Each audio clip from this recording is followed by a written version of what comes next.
मेरे हर बच्चे का स्वभाव अलग हो सकता है। मेरे हर बच्चे का स्वभाव एक दूसरे बच्चे से अलग होना भी चाहिए, क्योंकि अगर एक जैसा स्वभाव होगा तो गलत जब निर्णय लेने होते हैं, उन गलत निर्णयों में बहुत ज़्यादा गलत चीज़ें चली जाती हैं। और इसीलिए कभी भी स्वभाव एक जैसे नहीं होते। और उसका कारण ये है क्योंकि जब तक स्वभाव अलग अलग नहीं होंगे तब तक हम सब बच्चे एक दूसरे को कैसे स्वीकार करेंगे। एक दूसरे को स्वीकार करने के लिए हमेशा अलग अलग स्वभाव भी होने चाहिए, अलग अलग भावनाएं भी होनी चाहिए और अलग अलग सोच भी होनी चाहिए। इसलिए मैं तुमसे कहता हूँ कि जब भी तुम्हें कोई ऐसा इंसान मिलता है, जब भी तुम कभी मेरे ऐसे बच्चों से मिलते हो जो अलग सोच रखते हैं, जो अलग स्वभाव रखते हैं, लेकिन उनका स्वभाव बहुत अच्छा है, तो उनके साथ दोस्ती का आगे हाथ बढ़ाओ, उनसे मिलो, उनके साथ बैठो, उनके साथ बातें करो, बशर्ते कि उनका स्वभाव किसी की चुगली करना या किसी के पीठ पीछे बात करने का नहीं होना चाहिए।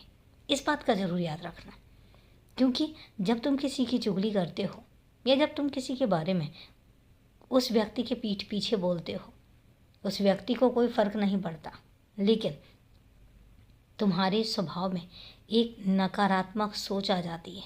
तुम हमेशा दूसरे के बारे में हमेशा गलत ही सोचने लग जाते हो।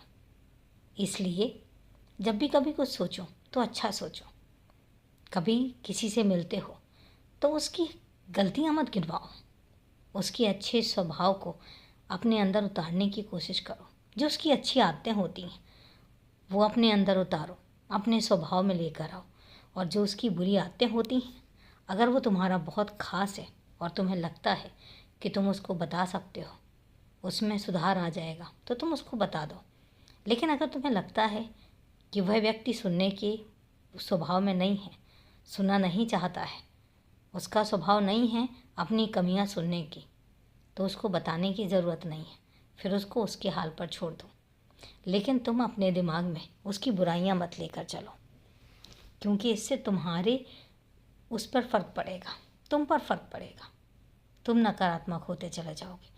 और मैं नहीं चाहता हूँ कि मेरा बच्चा कभी भी नकारात्मक सोच के साथ आगे बढ़े।